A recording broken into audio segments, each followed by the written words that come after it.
Coach Barnes and then move into some questions. So first I want to start off with, my heart and condolences go out to the Midwest with all the tornadoes and all the stuff going on there, which I couldn't even imagine.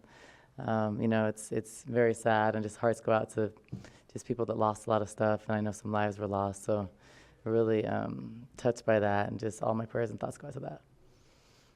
All right, guys, start questions. Kim, you want to get us kicked off? You talked a little bit about this scheduling with NAU the other day, but so you had a 3-year deal. It was 2 here and 1 up there. Is that how? I think so. I have to look at the contract, but I believe it is 2 here, 1 there. But the men have like a 10-year, so we're going to try to extend that. So it's just more long term. And is it being played in the Sky Dome up there? I think so. I don't know. What's that going to be like? I mean, I have no idea. Ty would know that. You know that question. It's a big arena, so. Well, because we never played there. So when we played last time, we played in a smaller gym that was like, because something was under construction, I remember. So I don't even know. I never know that stuff. I just kind of go with the flow. Whatever they tell me to go, I'm there. So. I know you can't address specific recruits, but you added to the class this week. Just your thoughts on how that class is developing. I mean, now the class is finished, so I think it's a fabulous class. It's what we need. Some talent, just in different positions. Kaylin and the other player I can't say hasn't signed. They can play well together. Both can play on the ball, off the ball. And then even Lamaya can play the 1, 2, or 3. So I think the combination of them together is phenomenal. And what I like about those 3 in the backcourt is their defense. They're all athletic, so they give us more athleticism, and they're good defenders. Especially the person we just added, she's really good defensively. And then Kaylin's so strong as a guard and off guard. And Lamaya has good height, length. She defends like we want to, so they're going to make us a lot better in the backcourt. And then you add, returners or veterans like Shayna and Bendu. It's like our backcourt is really strong. And then Maya in the front court is really good. And imagine Maya with Kate and Lauren. I really like our options and our depth. Lauren last week hurt herself with the dislocation of the knee. How has she been progressing? Progressing really well. She's way ahead of what the doctor thought she would be. So I'm not going to rush her and play her on Sunday because she can have another week to rest during Christmas. But she's progressing really well, really impressed with it. And her spirits are up. She just wants to play, these next 2 games before the Christmas break. But there is no rush. It's more important for us to have her throughout the Pac-12 because it starts fast and it starts difficult. How did the Texas game come about? Did ESPN do it? No, so the Texas game came about. Texas was supposed to return here last year. The schedule didn't work, so I agreed to postpone it. So they're not coming here this year because we had home and home from when we played there 2 years ago. And then allowed him to postpone the game, returning. And then we agreed to this coast-to-coast tournament. The Pac-12 asked us about it, and I thought it was a great opportunity to get a nationally televised game before Christmas with another powerhouse. So at first I didn't know who we were going to play there. And then they gave us a couple different options, and then it ended up being Texas. So although we postponed our home game, the return for them, we ended up playing them the Christmas tournament. So they're going to also come here next year again. So we'll play them, 3 out of the 4 years. Did you notice that ESPN has stepped up its involvement in women's basketball? Yeah, they should. I think we're a great commodity, and people really are interested in women's basketball. So I think they should do it. If you see in the championship game last year, over 5 million people watched the game. So I think it's a product that should be televised, and I like the fact that they're televising more. But for us as a program to just get some national exposure in a game against Texas, against another conference, I think it's a really good thing. And we're both, it's a marquee matchup. We're both, top teams in the country, so I think it's going to be a really fun game and great experience for our players heading into the Pac-12. So our schedule, so it's going to be NAU away, and then we go straight into Texas. They're a top 10 team, and then we go USC, UCLA. So that's a tough few weeks, but I think that we're prepared for it. Going back to NAU, how do you avoid looking keeping the players from looking past, because I mean, you have ESPN and that whole Yeah. to-do, you know, but you're going to be at altitude even higher than Boulder, Yeah. you know, and they were only 6 points behind you guys last year at half. So how do you keep them on NAU? So that's hard. That's hard this time of year. We talk about just narrowing our focus, one game at a time, not looking ahead.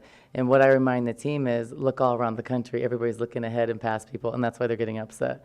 All across the country, the last 2 weeks, we've seen more upsets than we have in a long time. So keeping that in mind, I think we have a mature enough team that's focused enough to not do that. But we also know that an in-state rival and a team that it has nothing to lose, it's very difficult. So I don't think it's going to be an easy game. I think it's going to be a hard game, and they're coached well. They play hard. Playing against mid-major schools is difficult because a lot of times you play against 4 guards. So then it puts our post players in difficult situations. So definitely cannot overlook anybody. We are not thinking about Texas now. Texas is not on our radar. We are thinking about NAU and figuring out a way to beat them. Because I think the maturity of a team, and I think a championship team doesn't look over anybody. And I don't think that's your successful. So I don't think you'd be successful if you do that. So we're not going to do that. We're focused on them, and we have to beat them. And I think that for us, it's not an easy week because we're going to travel on the bus 4 hours. We're going to go there. It's not easy. So we have to just take care of business and worry about NAU. Then after NAU, we can worry about Texas. Games versus Texas on national television on ESPN, how much does that help you in terms of recruiting and building your program? It doesn't help us any more than going to a championship game. But I think it just gives us national exposure. I think a lot of people don't watch the Pac-12. Not that they don't watch. A lot of media is like, there's the East Coast bias for sure. It's getting better, but games like these, I think, put us on the map. Because people are like, oh, Arizona is pretty good. Because last year, no one knew who we were. And then we kind of stepped up, oh, you guys are pretty good. And then we're like, yeah, we're pretty good. So I think just the exposure, and kids like to see those big games. And last year we had like 4 or 5 of those big games. I'm talking about before the tournament. So it does help with recruiting because visibility and people get to see your style and those things. So it helps. And that's one of the reasons why I chose to do it. Actually this tournament wanted us to play in it, but we didn't know it was Texas. They kind of recruited us like, hey, this is a good opportunity, and the Pac-12 wanted us to do it. So I'm just glad they chose us for it because it's a pretty big tournament with some big games like even the day before. So we're excited to play in it. Has the day passed that you could have a holiday tournament here? Well, so I want to do that because then we can stay home, but I just don't know who to do. It's just the logistic. It sounds good, but like where to start to do it. And then what happens is you get so busy during the season, like you don't think about it. So like I'm almost done with 2023 because I work on scheduling, and we have like 2 more games to fulfill. But then if I could stay home and play a tournament, I really would. It's just figuring out the logistics of that and who can do that and the time to do that. But I really wish we could. I think it just, I think if we were in LA or something, it's probably easier to do that. Or if we're, just probably a cheaper place to get to, I think it'd be easier to have it. But I would love to do that. So if you have any insight on how to get that done, I would totally do it. Put it in a paper. Who wants to run a tournament for Arizona? But yeah, because I want to stay home. It's really hard in the non-conference to get home games. I'm having a hard time. Like no one wants to come here because of our fan base, and it's very difficult. Like I'm shocked now. What I'm doing is I'm putting like multiple years in the contracts. So if we're talking to someone about 2023, and then saying, hey, let's return in 24, we'll go to you in 25, so we already have like half of our non-conference almost done, not contract-wise, but almost done for 24. So just trying to like plan that out. When you look at this team this season, a lot has been talked about the inside game, the additions of Copeland, all the other players, but the three-point shooting has really stepped up from last season, 33% last year, 36% this season. Where have you seen the development, and what's the reasoning behind that? Well, just a change of personnel. We have more depth. So on the perimeter, we added Taylor Chavez, who's a great shooter, and she hasn't shot as great, but she will. So Taylor Chavez, Maddie Madison Connor is a great three-point shooter, and we saw that last game, and she's very capable. Then you have Helena. When Helena's aggressive, she can shoot it. Sam Thomas can shoot it well. Anna Gret is someone who hasn't had an opportunity yet, but she's also a really good shooter. Kate has improved her three-point shot. It's not evident now because she's had a couple games where she struggled, but Kate's better. Lauren's improved her three-point shot, so we've just gotten better at shooting the threes. I don't think we're going to be a 36% three-point shooting team. I want us to be around 40, but I think realistically, I think 38, 39 is very realistic for our personnel. And then interior, I'm adding Copeland, who's a starter, a longtime starter at Alabama, one of the most efficient players in the country. And then we have learning under Araya, we have Nettie. So you have Araya, then you have Nettie, and Nettie's very efficient. She's like third in the Pac-12 right now, and nationally she's one of the best. And she's just young, so Araya's taking her under her wing, and Nettie's going to be even better next year. Nettie has a chance to be very good. And then you have Samaje, who's been playing so much better. There's just so many people. And another person that adds shooting to our perimeter is Gisela. Giselle's a forward that can shoot it. There's just a lot of people, so a lot of playing time is dictated by matchups. But yes, we're a way better exterior team with our three-point shooting and a way better interior with our girth and depth with all of our posts. And then to follow that up, Sam last season, I mean, she's been known as a three-point shooter, but this year she's shooting 45%. What's been the key to that for her, do you think? I think just the confidence, experience. So I talked to the team about just finding ways to help get our shooter shots. And last game, you saw how much more aggressive Sam was, and that's what I expect from Sam. She should be getting 12 to 15 shots, and she has to because we're better when she does that. And she plays better. She's into it because we know consistently on the defensive end she's going to be a defensive stopper. She does that. But when we get scoring from her, we're even better, and she has to do that. I want 5 players in double digits at least, and I think that we are capable of doing that. I think Shayna is capable. I mean, all of our starters. Kate definitely has shown that. She's had multiple double-doubles. And then Sam, Bendu's capable. So we have to bring that. When we have that balance, we are a much more difficult team to stop. Are you seeing any effects from the NIL so far this season? Not yet, really. I think we've signed some big deals, like effects as far as like them receiving money or just effects on the program. Yeah, you got the players. Yeah, they're earning money. We have this new, we have some deals that I think a lot of kids or a lot of players you've seen product. Like they may sign something, get a whole bunch of merchandise or product and maybe a couple $1,000s, but I think it's just the beginning. And I think a lot of companies nationally are like, wait and see. Because think about most companies that click away from a student athlete tweeting something silly, like even sometimes I do. So I think there's just a wait and see. I don't think that anybody has seen the effects that we all thought. But even if the players can earn an extra $5,000, $10,000 in a couple of years, it says a lot. And you'll see that from our players. But it just hasn't taken off as fast as I think people anticipated. But winning, I think, adds to that. We have some really marketable players, so I think you'll continue to see more and more. But a lot of our players have different deals. A minute ago, when you were talking about the incoming class, you talked about them playing with Bendu and Shayna, so they're coming back next year? Yeah, and we haven't really talked about that yet, but that's what we're anticipating, some returners, but just waiting till the end of the year before we talk about that and see how things play out because we don't really have a lot of space.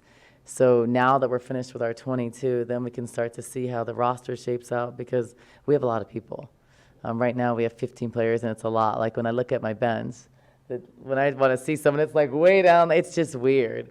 I've never had that many players, and it's like 10 people on the bench is a lot. But I just hope that the younger players, they're on a really good team. So I hope that they stick it out and just stay to improve versus wanting to leave and go and play somewhere. Because I think a lot of them are the future, and like players like Gisela, Anna Gret, they're just going to get better and get more experience, and they can be really good players.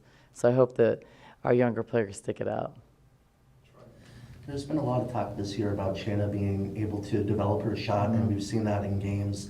But did you think she'd be shooting near 40% by this point this season? What does that do to keep a defense honest? Well, she doesn't take a lot of shots, so I expect that from her when she takes selective good ones and she makes them. I think like last game they played a lot of zones, so we brought in other shooters. So I think she was a little discouraged from that. But like I believe in her. She's running our team well. She is taking good shots and hitting them, so I'm happy with that because her work is paying off.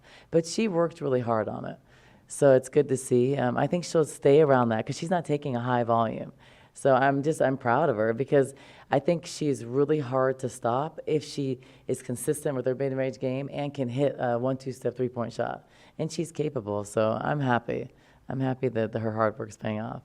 And what does that do for your offense when she is hitting 1 or 2 threes? You know, like you said, not taking a lot of them, but reminding the defender that she can do that. It means a lot because she's so fast, you can't press her. So once she stays consistent with that shot, she's going to have more layups. Going downhill, I don't know anybody in the country. When Shayna goes full speed where she wants to go, I don't know anybody in the country that can stick with her. So I think that opening her game will open up so much more if she stays consistent with that and is able to hit shots because she can beat anybody one-on-one. So I think that's a part of her game that she'll just go to the next level when she can consistently do that. And she has been, so it's good. What does Ari do now? Ari? So Ari is, she was overseas, came back. She's doing some marketing for the Atlanta Dream and just doing appearances every like, I think twice a week maybe. She's doing appearances around Atlanta, which is great because it gets her out in the community. She gets to know different people in Atlanta, and Atlanta's a big city with a lot of resources. And then she's working out with a trainer there, preparing for the season. She thought she was going to maybe come back here for a little bit, but it's just now she's working there doing that. She's excited for the new coach, and the new coach, Tanisha. I was actually with her on the Storm, so a friend of mine. I'm really excited that she got the head coaching job because she's a player's coach. She knows the game. She's young, so I think her and Ari are really going to connect. So it's the best thing for her. And Tanisha was a point guard in college, so it's the best thing. And also, Tanisha was a defensive stopper. So all those things, I think Tanisha will really help build Ari up. So I'm excited for that. Any more questions for Coach Barnes? Will the team return to Tucson after the Texas game? Yeah. So, yeah, we're going to return. And that's not ideal, but that was a scheduling thing because having 6 days off during the season is not the best idea.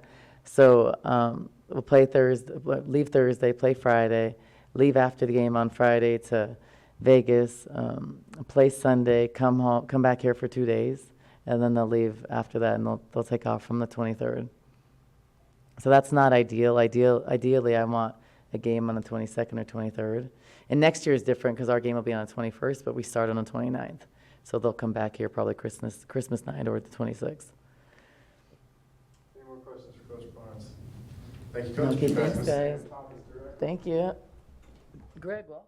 Hey guys, Sam Thomas in the house. Go ahead and get started with some questions for Sam. Kim or Troy, if you'd like to get us started. So Sam, this NAU trip, you guys are going to be playing in, what is it, Sky Dome? Okay, the Sky Dome. What does that do for a shooter when you're playing in a larger arena like that where the ceiling's high? Yeah. I mean, I think kind of with Mikhail a little bit, we're a little used to playing in the bigger arenas. But I mean, definitely NAU, it's going to be, we're already all the way up there. It's going to be cold, high ceiling. So, I mean, luckily that's why we have a shoot around. That's what they're for, to kind of get adjusted to the rims and the gym. So I think it'll be different, but I think we'll be okay once we get that shoot around in. What do you remember about your freshman year when you guys went up there? Losing.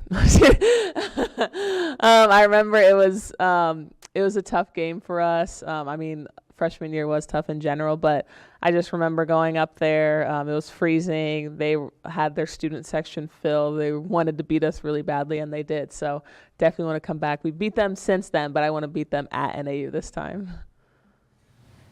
When you look at the three-point shooting on the team this year, you guys are shooting 36%. What's been the biggest difference to this year's three-point shooters compared to last year's?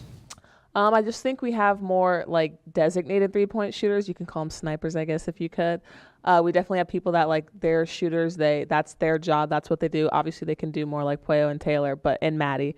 But they can come off screens, and even if the hand's in your face, they can still make those shots. So I think we're better than shooting 33%. It's just because we take so many three-pointers that's why the numbers are a little bit lower. But I think we are a better three-point shooting team than 33%. For yourself, you're shooting 45% this season. Last year, you got off on that cold start, and then this year, it's a hot start. What's been the biggest difference for you? I think just confidence. I knew last year I didn't want to start the same way. I wanted to come off strong, especially for my last year.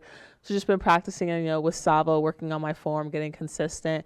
And when you get consistent, your confidence goes up and you're able to make those shots in the game. You sort of just touched on it, but how would you grade yourself for this point of the season? Yeah, I'm pretty proud of myself the way I've started off the season. I'm not at my best right now at all because we are just still in the beginning of season, but I think I've started off pretty good, trying to score more. Obviously, now that we need more people stepping up, trying to kick up my defense a little bit, be more like on-ball pressure defense. Just trying to do whatever I can for the team. So I think as the year progresses, hopefully I'll get more and better with scoring, defense, steals, blocks, everything. How long did it take you to see that Madison Connor could be a real benefit? I think we knew coming out of high school, that's why we got her. She's a great shooter. She's a kind of a local kid, I guess you could say, Phoenix. So we're just really happy to have her. In practice, she's always shooting shots like that. She probably hits 5 threes in our scrimmages as well. And she's always in the gym. She comes in late at night. She's just always shooting. So I'm really proud of her. And she's stepped up her defense too, which is amazing for us. So really glad to see that she got to play some more minutes and was able to hit those 5 threes.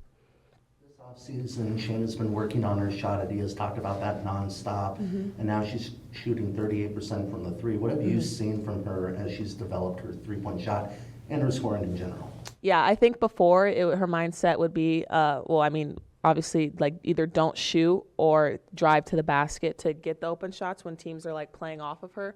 So I think now her mindset has changed a little bit from if it's a good shot and I'm feeling it, I can shoot it instead of like don't shoot. So I think her confidence has gone up tremendously. We all believe in her. She's working on it in practice. Practice is where she's taking all these shots of getting better, seeing what people are going to give her in the game because everyone is obviously going to, give her a little room because she is fast. So I think just working on those shots has really helped her.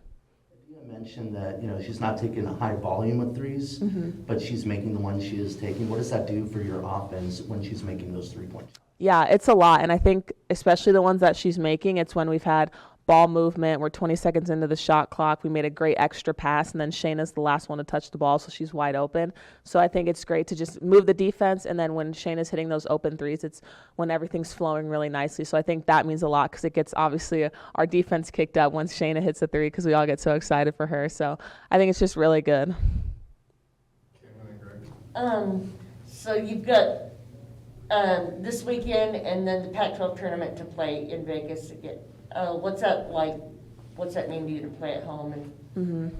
Yeah, I love playing at home, love playing in front of my family. They all get to see, especially my sisters, or I should say my one sister now, who's in college basketball, so she can't really make the game. So being able to have her just drive it right up the street to come to the games, it's really nice. My old high school teammates, high school coaches, my grandparents are coming to the Texas game, so it's just nice to have a little home game for us, home away from home, if you would say. When the recruits that have come in, the elite class that Adia has, and they ask you about Adia, what do you tell them? That she's amazing. She's a player's coach. She's going to take care of you. You're not going to be left alone. You're going to get on top of your academics, basketball, your lifestyle. So just showing how much she's done. For me, at least, she's done so much for me. So I'm excited to see what she's going to do with them. And I just keep telling her, just believe in her and trust her. Is that what you saw in her when you signed? Yep, that's why I came here. I took a chance. She told me we weren't going to win the Pac-12 my first year, and I believed her, and I just still came here. And it's been a wild ride so far, but I've enjoyed every minute. I know it's been a while since you guys played Texas at Texas, but what do you remember from that game? I know players have changed, but what does it take to play a team like Texas? You have to play 40 minutes of great basketball. They're not going to give up. Their defense is just like ours, up in you, aggressive. So I think just coming out, we have to stay composed, be ready for anything, and just play 40 minutes of great defense because it's going to be a tough battle, but we're ready. You mentioned their defense kind of mirrors your guys' defense. You guys struggled with that in St. Thomas. Where do you think you guys have developed since that? I think we just kind of got used to it now. We kind of seen every type of defense now a little bit. Obviously, Texas is a little bit more aggressive with a man-to-man rather than a zone. But, just knowing we kind of got adjusted to it. We learned how to adjust and come through in a diverse situation. So I think just we had practice on it. We watched film. So now we're ready for whatever teams come at us. Any more questions for Sam? Awesome. Thank you very much, Sam. Thank you.